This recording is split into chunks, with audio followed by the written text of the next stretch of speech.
Mesdames, Mademoiselles et Messieurs, bienvenue sur le journal de ce jour. Son Excellence le conseiller Aguila Saleh a déclaré que leur accès aux résultats de la conférence de Berlin, qui se tiendra aujourd'hui, dépend de l'intérêt des Libyens, mais si c'est le contraire, nous le paierons nos pays nous-mêmes. Son Excellence a ajouté « Les Égyptiens et les Émiratis entreront avec force de la conférence et je pense qu'il y a une coordination avancée avec la communauté internationale, mais en fin de compte, c'est notre pays et nous sommes les décideurs. » Elle a souligné qu'il n'y a pas de retour en arrière pour les pères et le pays et que cela nécessite plus de solidarité et d'action sociale. Son Excellence le conseiller a déclaré le rassemblement popularité important pour nous et il y a un grand accord entre lui et Haftar. Elle a ajouté nous ne faisons que ce qui satisfait le peuple libyen.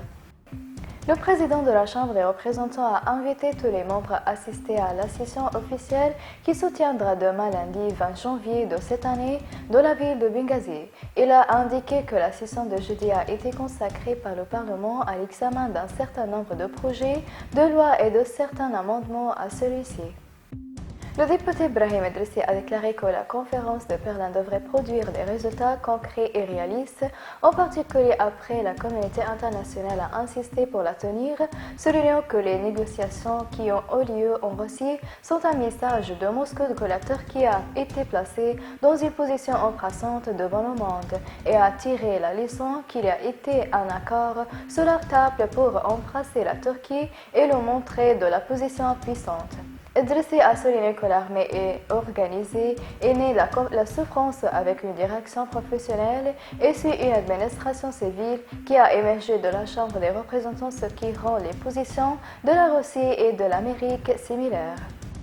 Le chef de la Commission des affaires étrangères de la Chambre des représentants, Youssef El-Agouri, a déclaré que le Parlement n'est pas lié par les résultats de la conférence de Berlin tant qu'il n'y participe pas. El-Agouri a souligné dans un communiqué de presse que le Conseil était très préoccupé de ne pas être invité à assister à la conférence de Berlin sur la Libye. Il a souligné que le fait de ne pas inviter le Conseil pouvait constituer une nouvelle et dangereuse déviation de la voie démocratique qui entraînerait une nouvelle réalité politique qui compliquerait davantage la scène plutôt que la perpétrer.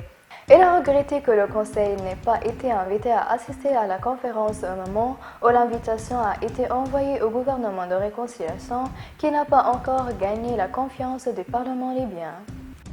Le porte-parole du commandement général, le général de division Ahmed El-Masmari, a affirmé que la Turquie n'a pas été historiquement un couloir de paix pour la Libye, indiquant que la paix ne passe pas par l'élimination de la présence turque en Libye. Le général de division Ahmed El-Masmari a déclaré samedi lors d'une conférence de presse exceptionnelle que la Turquie recrutait toujours des terroristes de factions extrémistes syriennes financés par le Qatar et les envoyait en Libye via les aéroports de Maïtiga et Misrata, ajoutant que la Turquie avait profité de l'armistice et a commencé à transférer les armes à Tripoli pour soutenir les milices selon qu'Erdogan dirige des milices et des terroristes de la capitale et mensonge trompeur avant la conférence de Berlin.